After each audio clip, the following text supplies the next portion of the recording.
Existem cenas em animes que transcendem a própria ficção. Momentos que não foram feitos apenas para emocionar, mas para ferir, para marcar, para deixar cicatrizes na alma de quem assiste. São episódios tão poderosos que continuam vivos dentro da gente, independentemente de quantos anos tenha se passado. E hoje nós vamos revisitar 5 dessas mortes.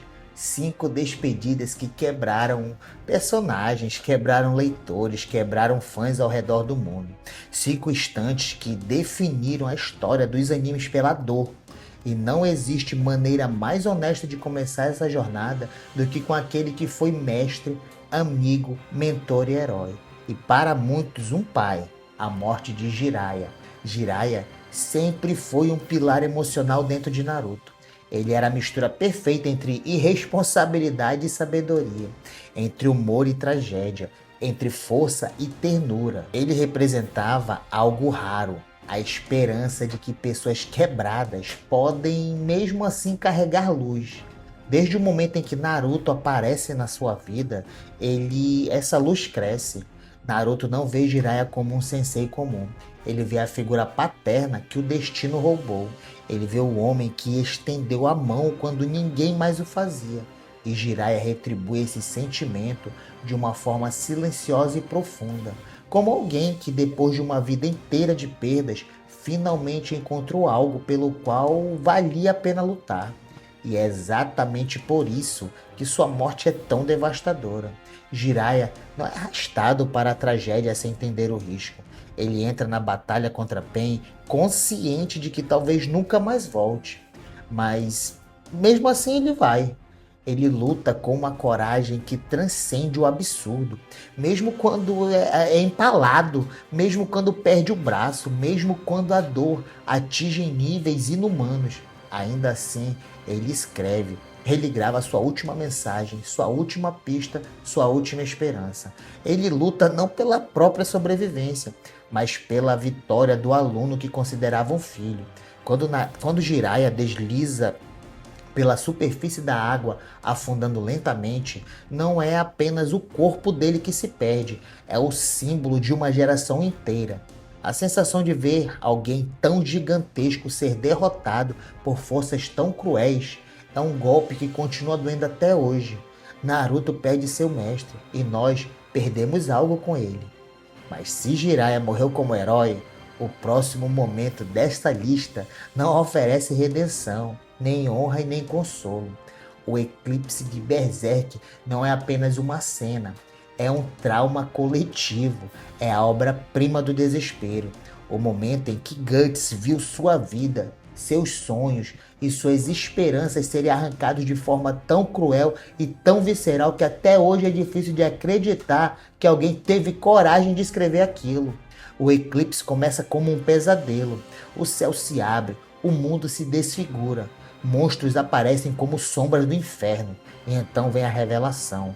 Tudo aquilo não é acaso, é sacrifício, é traição, é Griffith, o homem que Guts seguia, admira e respeitava, entrega o próprio bando em troca de poder, em troca de um destino egoísta. Mas quando Guts percebe o que realmente está acontecendo, algo dentro dele quebra e ao ver seus companheiros sendo esmagados, vê o mundo ao redor virar um abatedouro de vidas inocentes. Mas nada, absolutamente nada, é tão cruel quanto a cena que vem a seguir. Casca, a mulher que ele amava, a última conexão dele com a humanidade, está sendo tomada por forças que ele não pode deter. Ele tenta correr, tenta avançar, tenta rasgar o destino com as próprias mãos, mas é imobilizado. E então, em um ato de desespero tão visceral que até hoje faz alguns leitores fecharem os livros, Guts não toma a decisão impossível. Ele começa a arrancar o próprio braço. Não lentamente, não cuidadosamente, ele arranca com fúria, com desespero, com ódio do próprio destino. Os dentes dele cravam na carne, o sangue jorra, os músculos se abrem. Ele urra como um animal encurralado. Guts não se mutila para sobreviver. Ele se mutila para tentar salvar a última pessoa que dava sentido à sua existência. E mesmo assim, mesmo com toda a dor, toda a luta, toda a força sobre-humana, ele falha. Ele assiste Casca ser levada em defesa por algo que ele não pode alcançar, algo que ele nunca deveria ter visto. O horror psicológico desse momento não está nos detalhes explícitos da violência, mas a impotência absoluta, no fato de que Gut, o homem que lutou contra tudo e contra todos, que venceu batalhas impossíveis, não conseguiu salvar a única pessoa que importava. O eclipse destrói Gut e destrói quem assiste. É uma cena que define Berserk como a obra mais brutal já escrita, e é impossível passar por ela sem sair marcado. Depois de algo tão perturbador, parece quase impossível sentir outra dor. Mas os animes não são mestres em encontrar novas formas de tocar o coração. E poucas mortes conseguiram fazer isso de maneira tão global quanto o Portgás de Ace em One Piece. Ace era luz, era liberdade, era sorriso, tudo nele parecia quente, intenso e humano. Ele carregava um passado, mas nunca permitiu que isso apagasse seu espírito. Para Luffy, Ace era mais do que um irmão. Era a ligação que preencheu o vazio deixado por uma vida inteira de solidão. Era a representação viva do amor, encontrado e não herdado. Marineford, desde o início, já era um presságio de tragédia. Mas a cena chegou muito além do que qualquer um imaginava. Quando a Akainu atravessa Ace com um ataque fatal, o mundo congela. É como se cada linha da história parasse para observar aquele instante. Luffy segura Ace nos braços, desesperado, incapaz de aceitar a realidade. E Ace, mesmo com o corpo queimando de dor, sorri. E ele diz que foi amado, que foi feliz, que não tem arrependimentos. Ele se despede com uma leveza que contrasta, né? Violentamente com a brutalidade de sua morte. E quando o corpo dele cai, é impossível não sentir que parte da jornada de Luffy se quebrou ali. Ace não morreu como um soldado, morreu como um irmão. E isso agride o coração de um jeito muito mais profundo. Agora seguimos para Hunter x Hunter e encontramos uma morte que não é violenta em termos físicos, mas emocionalmente devastadora. A morte de Meruem é a prova de que uma despedida pode ser bonita e trágica ao mesmo tempo. Meruem nasceu para ser um tirano, um rei, uma arma.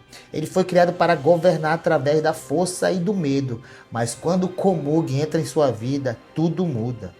Ela não tem poder, não tem força, não tem influência, mas tem humanidade. E é através dela que Meruem aprende a reconhecer sua própria alma. Juntos, eles criam uma relação construída em silêncio, em respeito, em conexões sutis e profundas. Komugi não via um monstro, via um jogador, um adversário digno, um amigo. Quando Meruem é envenenado e sabe que está morrendo, ele não busca vingança, não busca glória, não busca guerra. Ele busca Komugi e ele a chama com uma voz que jamais havia usado antes.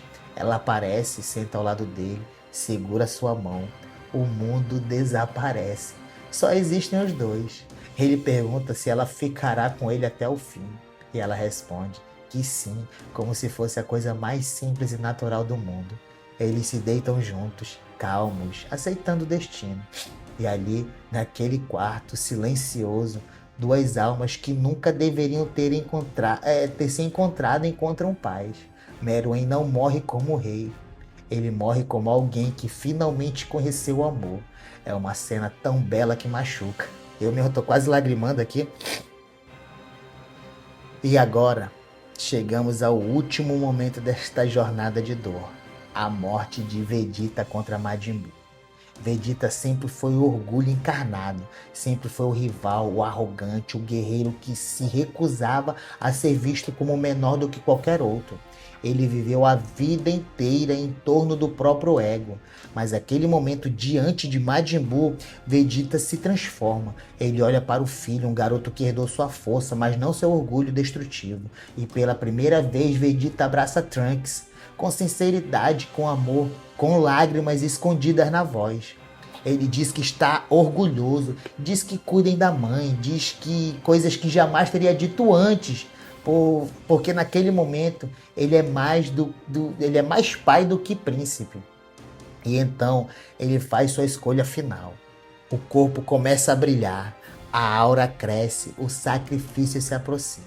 E quando a explosão engole o céu inteiro, somos presenteados com uma das frases mais icônicas já narrada na dublagem brasileira. Podia-se ver ao longe um grande resplendor, onde havia desaparecido a figura de um grande guerreiro. Seu nome era Vegeta, o príncipe dos Saiyajins, que foi extremamente orgulhoso. Essa frase define Vegeta, define sua jornada, define sua morte. Ele não cai como vilão, não cai como rival, ele cai como herói. Essas 5 mortes, cada uma à sua maneira, moldaram o universo dos animes. Elas nos ensinaram que a ficção não teme a dor, que às vezes o sofrimento dos personagens reflete o nosso, que as histórias mais marcantes não são feitas apenas de vitórias, mas de perdas. Se alguma dessas cenas já destruiu você por dentro, então você sabe exatamente sobre o que estou falando. E se quiser continuar essa viagem por momentos que marcaram gerações, se inscreva no canal, deixe o like e ative o sininho, porque ainda existem muitas histórias para contar e eu quero contar todas elas com você. Um forte abraço e fiquem na paz.